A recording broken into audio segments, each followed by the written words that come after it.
their whole objection was, oh, we can't wait that long. And then I go, let's tell them we can cut the time in half and double the fee. Here's half the time, double the price. And they go, done, signed.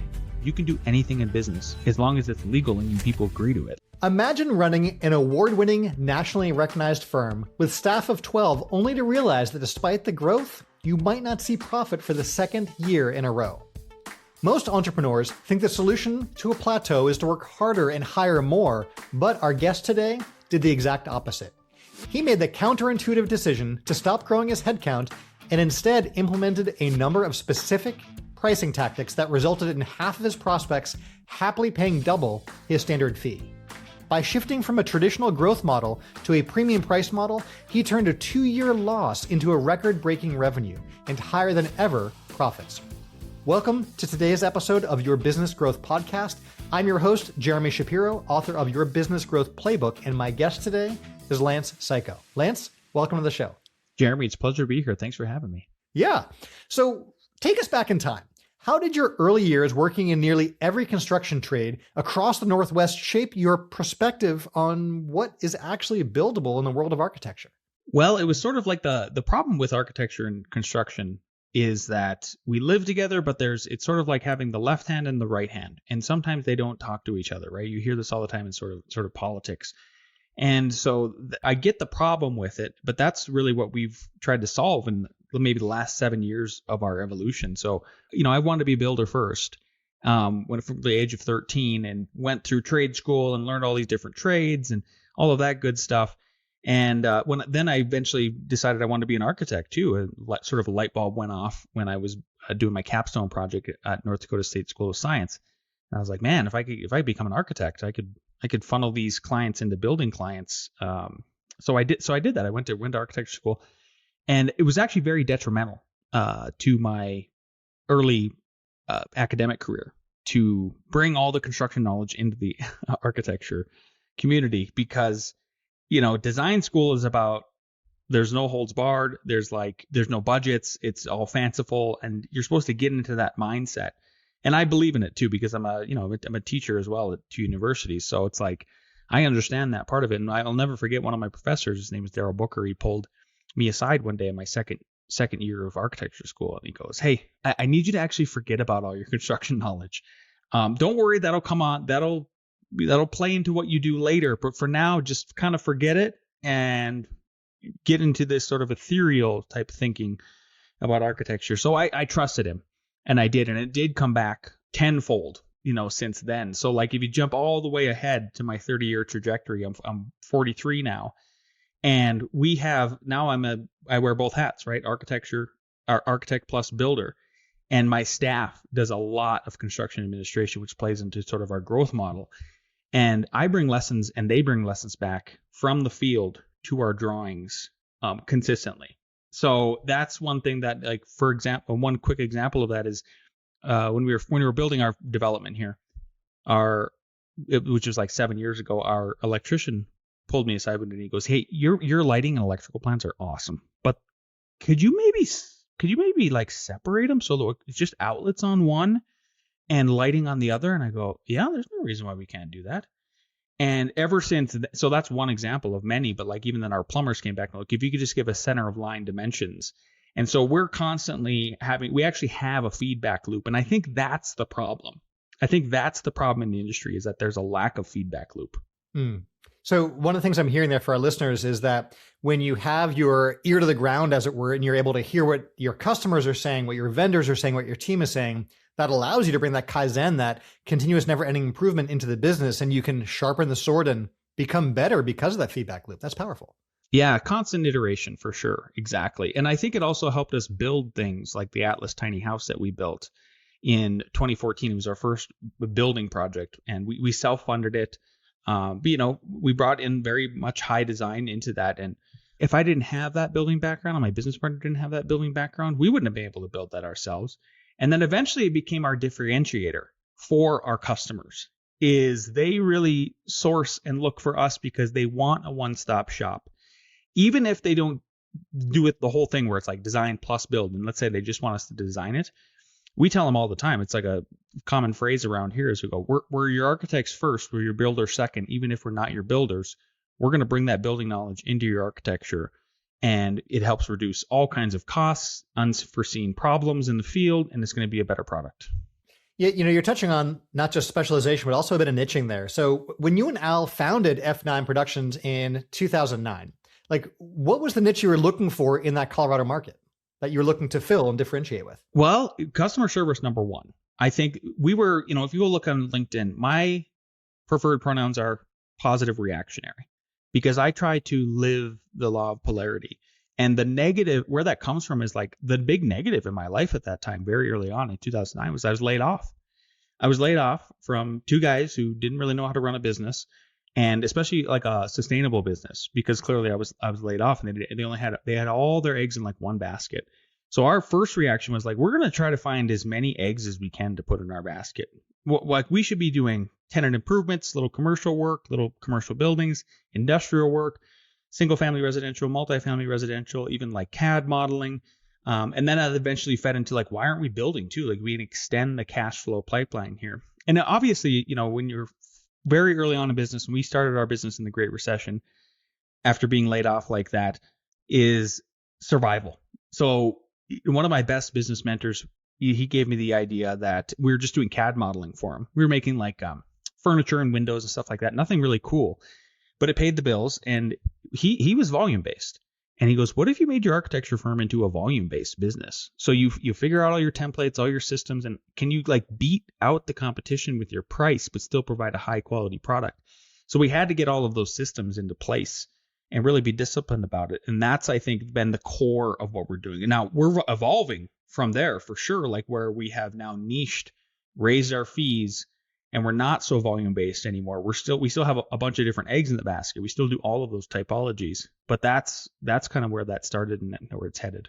Yeah. So one of the things I'm hearing there for our listeners is, a concept I talk about in the book quite a bit, which is working up your supply chain. So you look at what are your biggest cost centers that could be something you do in-house and sell to your clients, or where else are your clients spending money after they work with you or before they work with you, and adding that in. So I'm hearing you guys, we're doing some specialty CAD work, and then also not just the CAD, but the architectural, and then also the planning, and then also now the building. And you've continued to bring value to your customers in the other areas they spend money to get the final thing they're looking for.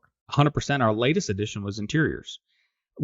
I've always wanted interior design in the office, but really until we started building, we just couldn't command the work or even the necessity for it, because a lot of people will not, they'll hire the architect, they'll like do the bare minimum they need to kind of get through all the bureaucratic messes of the government of like, oh, what do I need for a bare minimum? What are the minimum amount of drawings, the minimum professionals, architect, structural engineer, and you're kind of there.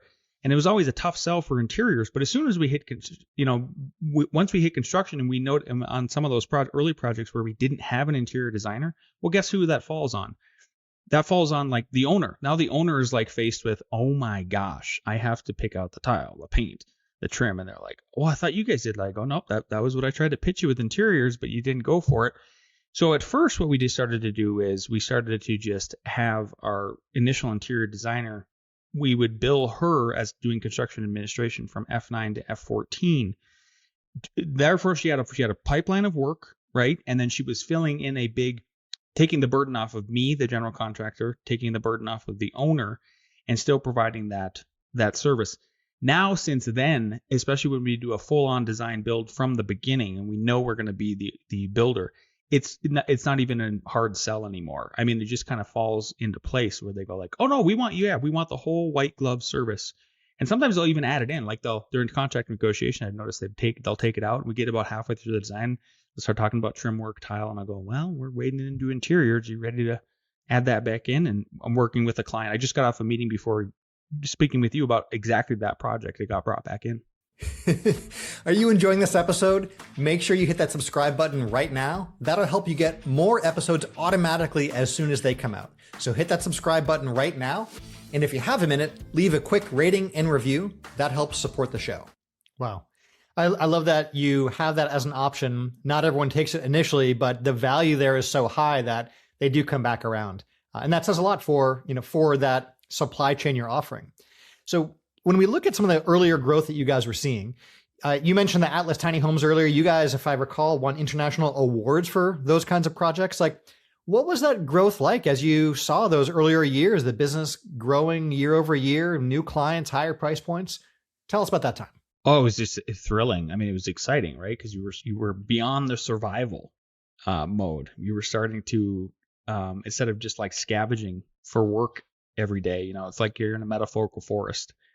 Instead of getting up every single day and having to catch the trout, cook the trout, eat the trout, it was like, oh, we have trout like stockpiled. This is awesome. Now we can start working on the business rather than working in the business, right? Which is a lot of what happens with solopreneurs and then small businesses like us. Is like it's difficult to grow if you can never get a backlog and have something to rest your laurels on. But what was really cool about that Atlas Tiny House after we won the International Architecture Award is it went viral. And so it was a really good, it was a very good example of us capturing a zeitgeist and running with it. So the tiny house movement, for your listeners who don't know, really started, it was a reaction, it was a positive reaction, like the pronouns are, of after the housing crisis and crash in 2008, people were, especially millennials, were really looking at the housing industry and going, I don't want a McMansion. Like, what is the opposite of this? How can I be mortgage free? And the Google search trends were very, very high at the time. So that's why we capitalized on it. And I think that's why it took off so much, is because it was such a socioeconomic architecture solution. And so we won the award. We submitted it to Dwell Magazine. It got into Dwell Magazine. And then it just went viral after that. And then we did a episode with HGTV, season 1, episode 13, Alan Lance's Tiny Foldable House. You can still watch it on Amazon, I think. And that was some of the best. We didn't get paid to be on TV. You really don't get paid unless you get a full season of that stuff. But we could not have paid for the advertising. There's no way we could have, at a startup level, been paid for that. We were on television every 2 weeks, and finally Subaru saw us, and they go, "Hey, we want you to build. We can't build this. Like, you guys are the only ones." So that was like perfect niche focusing, right? And we went, "Yeah, we can build it. Like, we're the only ones in the world, actually." And we really were at that time, because our tiny house, it folds. Like, the deck folds up, awning folds down. It's fully self-contained, super modern. It was just completely unlike anything that had been on the market up until that time. We've had many copycats since then. Like, I love that. And then so Subaru saw it and they go, how about you guys do it? And first I told my business partner no. And he was like, what if I tell him this number? And that was the first time that we ever really capitalized on niching, because we knew nobody else could do it. We knew they wanted it so badly. And my business partner says, like, what if I tell him this number? And I go, if they go for that number, my wife could not say no. So they went for it. It's Subaru, and we built it. And then that's where we finally had enough profit off of just even one project to where we were able to buy a piece of land, the piece of land I'm sitting on right now, 1/3 of an acre, and then wear all 3 hats: real estate developer, architect, builder. And that was the real start of the real actual construction company, because the tiny houses were actually anarchy builds. There were no codes associated with that time. It was kind of like a beautiful freedom. But that's where that was all born from, and when we realized like the power of vertical integration. Yeah, so I'm hearing a few interesting things there I just want to touch on.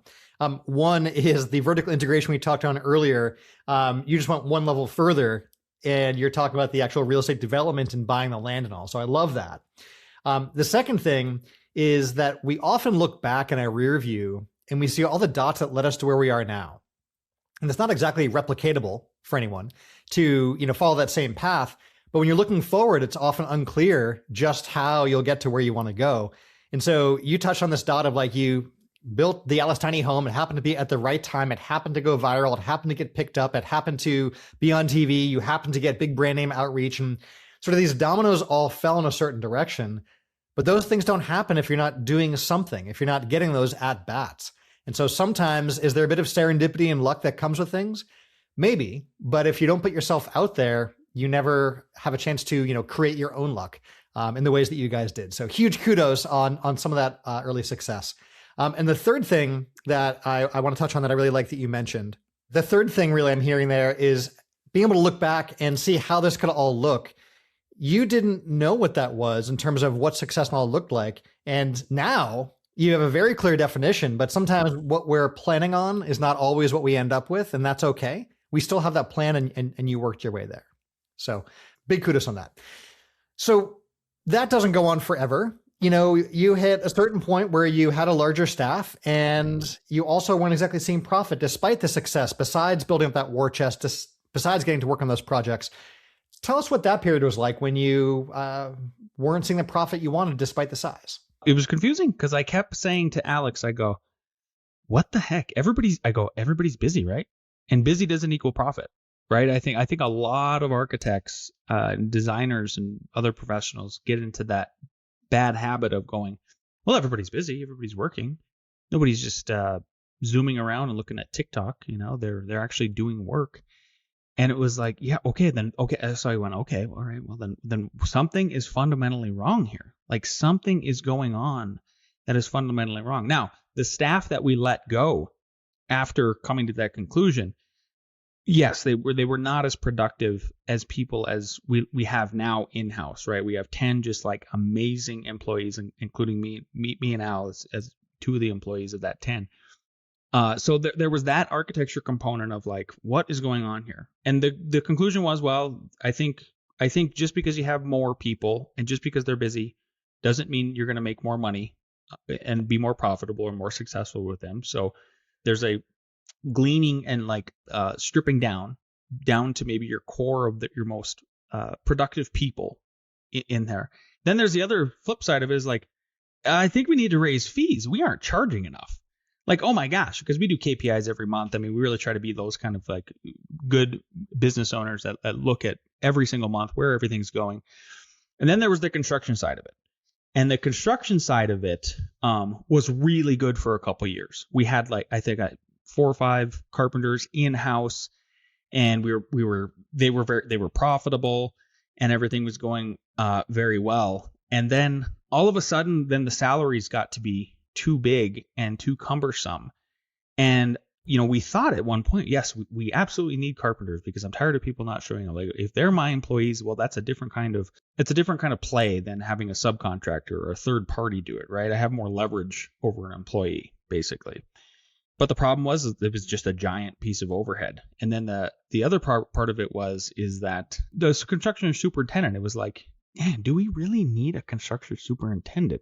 Like, what is that person doing that I could do more of their job? And then what's left after that? And it was like, oh, well, again, I think this is interiors. Like, why couldn't we have Sarah and Elena taking over after drywall, basically? And that was my conclusion. So, but the big lesson that was like the big sphere of it was there's two companies, not name names, but they're very good friends, and God bless them for having all the success they have had.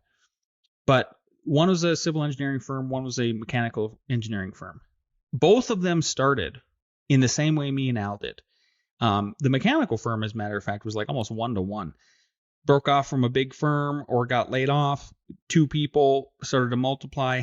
And when they were small and nimble, everybody flocked to them. Like the whole Denver metro for both firms was like, oh, wow, we can call them and they will pick up the phone. They will be enthusiastic. They will provide high level customer service. They're hungry.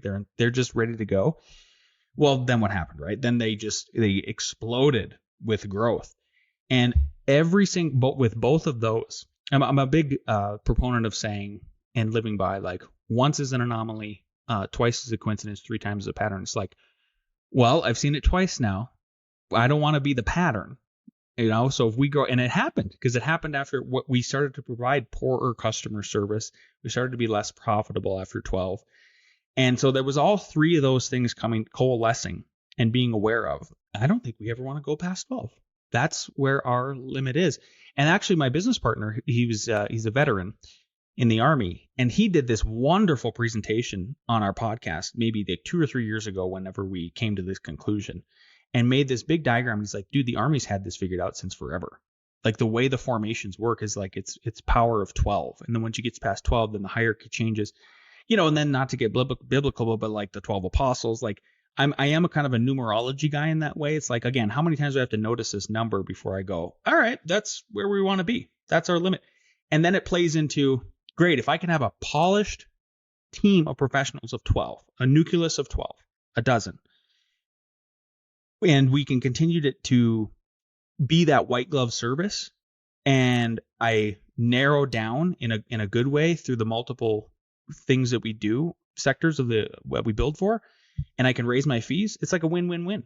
I've won 3 times. That's huge. There's a few things you mentioned I want to just double click into. One is this difference between busy and productive and profitable. So as you realize that difference and you were scaling, like how did you measure productivity or profitability to determine, is this just busyness or is this valuable? So there's two answers. The first one is like looking at the KPIs and going, what is going on here?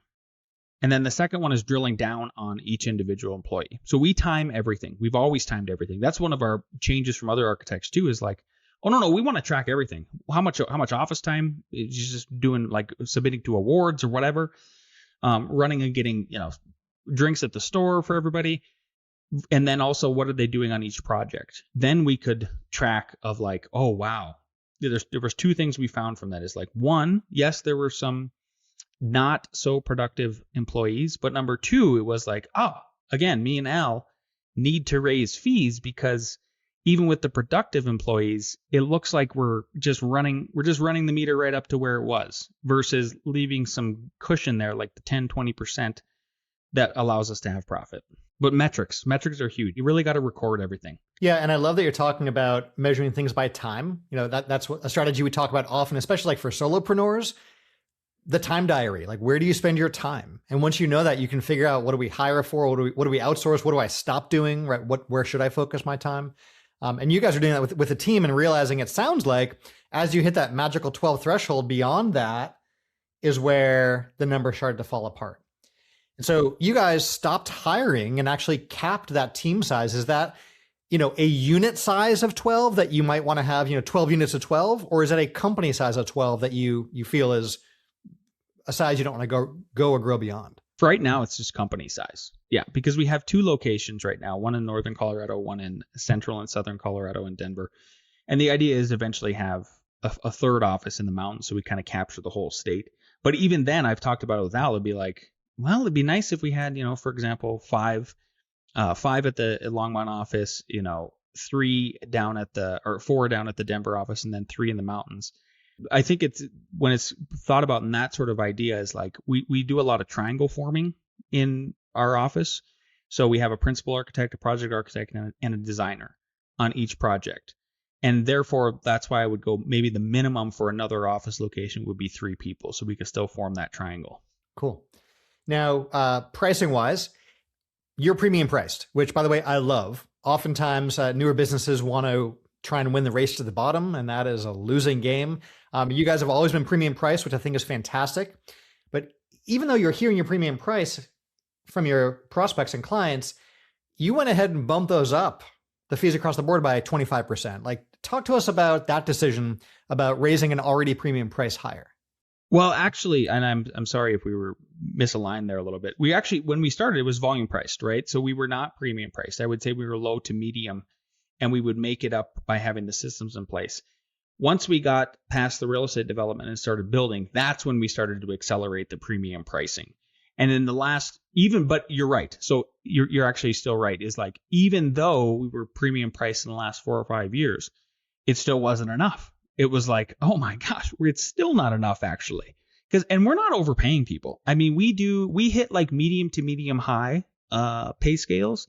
We treat people very well. We try to encourage 40 to 45 hour weeks here. It's Colorado, like go play in the mountains. I'm playing in the mountains all the time.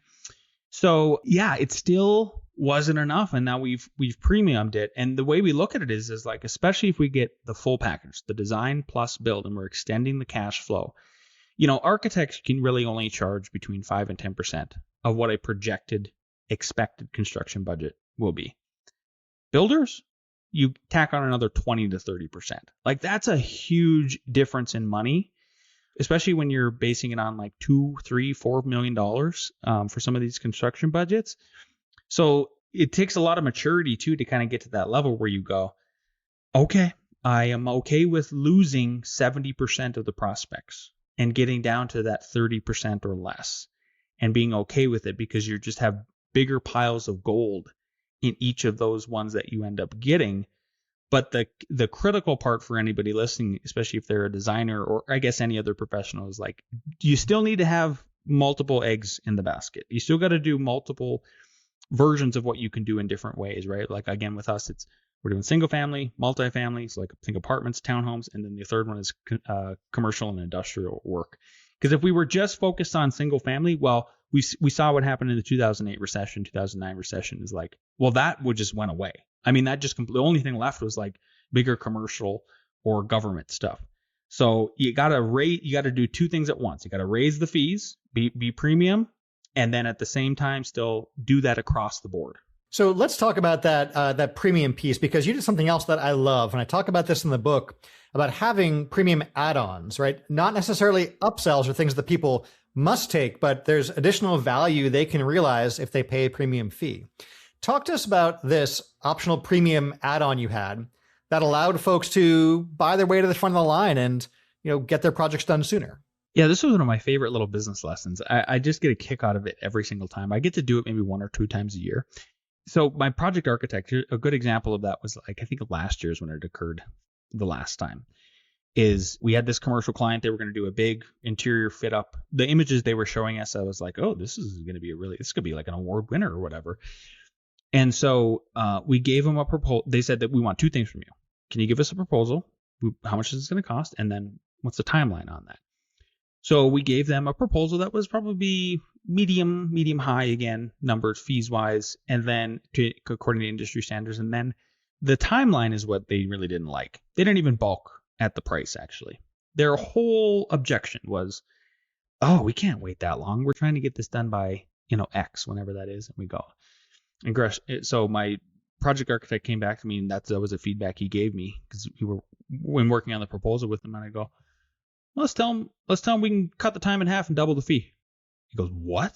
And he goes, you can do that? And I go, you can do anything in business as long as it's legal and and people agree to it. Like that's the free market, right? And I go, just entertain me. Like, just do it. And he goes like, he did not give it one chance. And I'd already done this multiple times prior to him starting to work on proposals with me. And that's exactly what we did. We go, all right, well, here's half the time, double the price. And they go, done, signed. And we crushed it.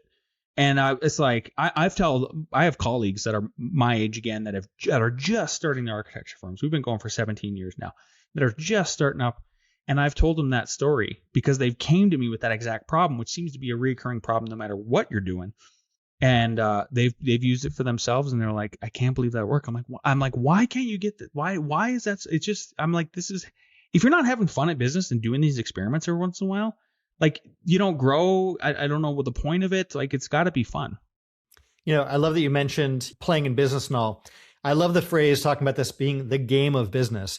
And it is a game. Not everything is a win. Not everything works out well. Sometimes there's some luck. Oftentimes there's skill. And what it comes down to is, like any game, you're dealt some cards. And then the question is, what do you do with those? Right. And then even better is you're also kind of the game creator. So you get to change the rules of the game. And so long as people come to play that game with you, there's an exchange of value. Everyone's happy. It's a win. So that's fantastic. So implementation wise, Lance, you touched on what happened when you floated the idea of we'll double the fee and get it done faster. And oftentimes the most challenging part there is just getting the courage up to ask for that. And the worst that happens is you hear no. But you also had this price increase for repeat clients. What was that like? Like, what was their reaction when you told existing clients who knew what fees were that fees are now higher? Talk to us about that conversation and the communication and messaging. Well, I think there's a lot of folks that would be scared to do that, right? And I mean, I was one of them for sure. But we did it because, I think you can learn. The thing about architects is like that is finally starting to come into the fold.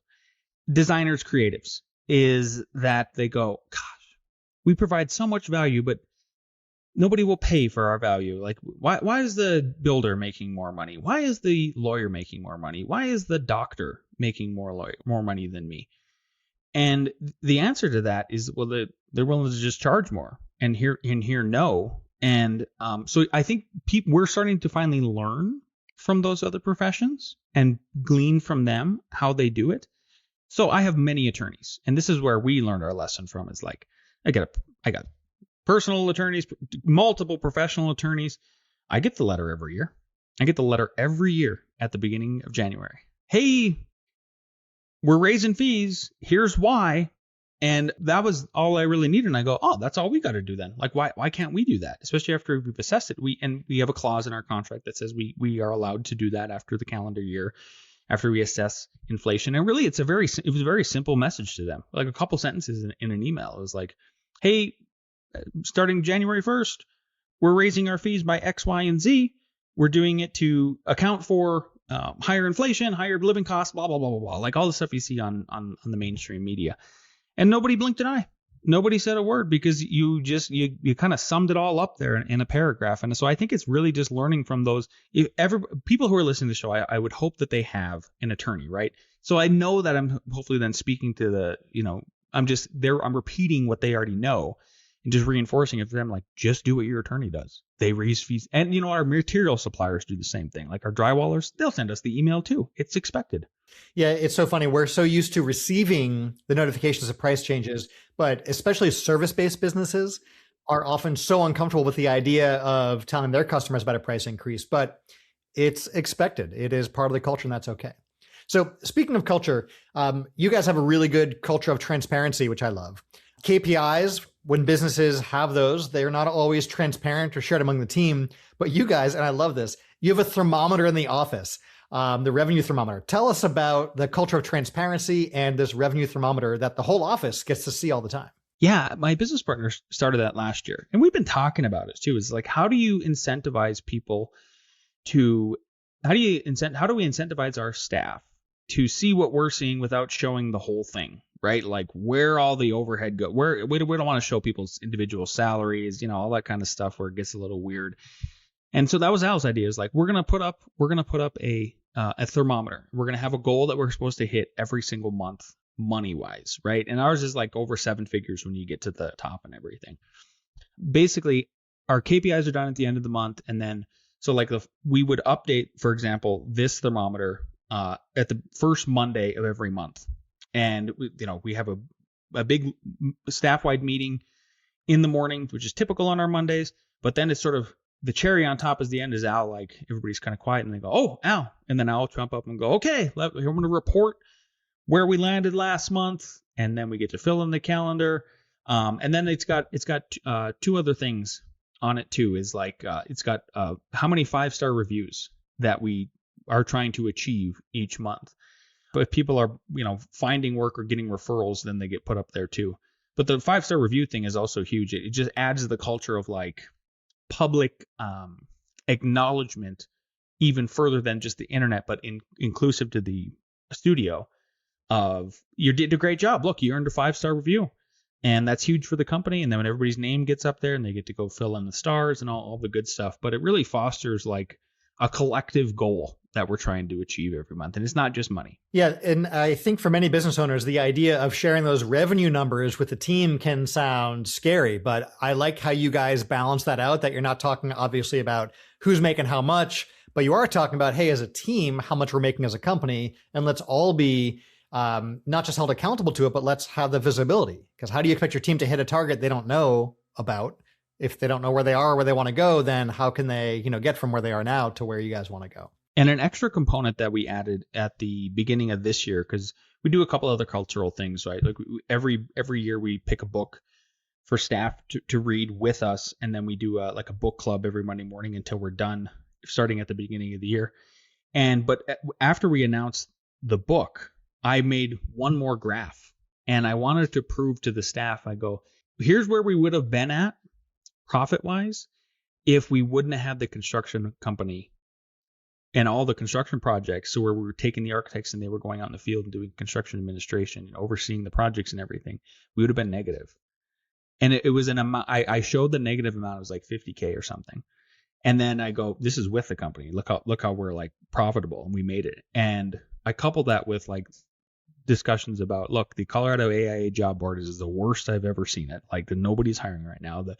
The index from the American Institute of Architects shows negative billing throughout the whole last year. And I go, look at us, we're positive. And I go, so that's just really trying to get them to buy into. This is the sustainable model, guys. Not only financially, but we didn't have to lay anybody off, because that 50,000 number, if it would have been negative, that's a job gone. That's sometimes multiple people. So speaking of staff, I know not every hire can be a rock star, no matter how good we all do in our hiring pipeline.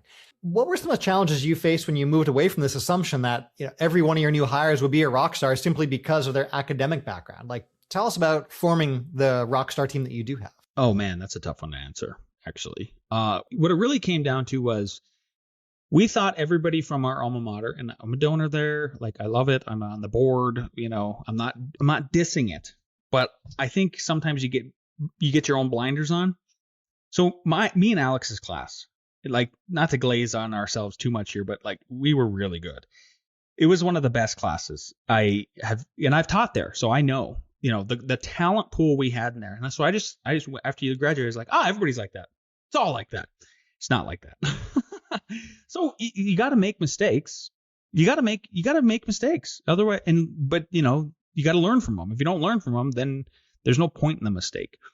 So I'm glad we actually hired a few people that were not good eggs from there. And that's okay. I think it taught us that we can't assume. We also, very early on in our careers, hired somebody that was older than us. And this is probably one of the very early lessons about it, for sure, is Al's mom even contended that was a good idea. She's like, I'm so proud of you guys for hiring somebody older than you. And they're going to bring a bunch of wealth and knowledge and all this other stuff. What they actually brought was a lot of bad practices that they had implemented for a long time. That's all they really brought to the stage. So that made us reformulate how we bring people into. So now what we do, because of both of those lessons, is everybody gets the exact same training. Everybody has to go through the same book reads, even if they got to catch up to us in a certain way. And so everybody's culture of how they operate in the firm is the same from the beginning. And then from there, the individual growth takes off. I want to just get to the results and impact part of some of these changes you made, because the impact has been huge. You mentioned about half your prospects say yes to the Expedite fee option. And I think that says a lot. Can you share like how that change, or you touched on this, adding the building services on as well, has impacted the overall profit margins? Oh yeah, it's back to that graphic, right? That wasn't even a good year. So it's the graphic where I pulled it up at our book meeting and I said, look, I just want to make sure everybody's aware, like, this is the importance of the construction company, the sister company to our architecture company, and why we need to embrace it. And the other thing I stated too is I said, there's a couple of you sitting at this table that I got an additional bonus. You got an additional bonus, and everybody kept a poker face. But I want to encourage staff who want more money. If they're willing to do more of the construction administration work in the other company for one company for the other one, it will lead to more money for you, for sure. There's that really, good example. And prior to that, though, when we were completely crushing it, sort of when it was all the COVID money is what really, put everybody over the top, actually, right? So there's just so much money in the economy when they printed all of the stuff during COVID, and then everybody was work from home, so they're remodeling and doing all kinds. Money was not an object. But that's where that was probably one of the best testing grounds for this model, is like, then we experienced growth, especially when we did the real estate development too, when we had all three together, real estate company, architecture company, and construction company. Then we experienced like a 300% growth year over year. It was like, oh yeah, well look how many times we got paid, right? Paid as the developer, paid as the architect, paid as the builder, and then even paid a fourth time if you count that we held onto this condo. This commercial condo that I'm sitting in right now, it's ours. We don't pay rent to anybody. We pay rent to ourselves. And then the 2 units behind me, I live in one of them, so I kept that for myself. And then we rent out another one as a real estate investment company. So it's just this perpetual motion machine. So if you have the opportunity to vertically integrate in whatever company you're running, I just can't really recommend it enough. I think even if you're not super profitable after you do it, like, the lessons you're going to learn, because you, again, sort of have the left hand talking to the right hand, supply versus design, that sort of thing. You just become a better professional. I want to acknowledge one of the numbers you sort of just glossed over there, that, many business owners will look for like, hey, how do we grow 10% this year or 20%? Ambitious. Sometimes business owners are looking for like, let's double the business year over year, which is tremendous. And you're talking about that 300% growth. Like, what did that feel like to see your firm ranked, number one for revenue growth of that 300% plus per year after making some of these changes? It was so vindicating because, I have the Michael Jordan complex. I'm not Michael Jordan. I'm a 90s kid who grew up in the golden age of basketball. And when Michael Jordan, if anybody who doesn't know what the story is, he didn't make the varsity. So when he didn't make the varsity in high school, he was pissed and had just a huge chip on his shoulder. So I always just really resonated with that. And so I had this chip on my shoulder from 2009 up until we got to that growth trajectory in 2019, 2020, right around then, of like, I'm going to be better at business than all of these other architects. How do I do that? It was proof of concept and vindication. That's huge. Now, as you move to this premium pricing model, you're not just someone in a company, like this is your business. So like, how does the shift in how you bill change your view of how you value your time as a partner and principal in the company? Yeah, it's a cumulative effect for sure. I think that, and that's one of the hardest things to translate if you're just being an architect, I think. But when you do the building side of it and the development side of it, you have a proof of concept for it, for sure. There's something tangible that people can sink their teeth into, right? Because when you're just an architect, you still have all of this decades of knowledge that ends up saving people so much time and money. But you don't really have the end part of it. So you can't show them that, like, look, one of the sales tactics we use now is I go, look, here's how many change orders, here's how much of the contingency that we used on this project.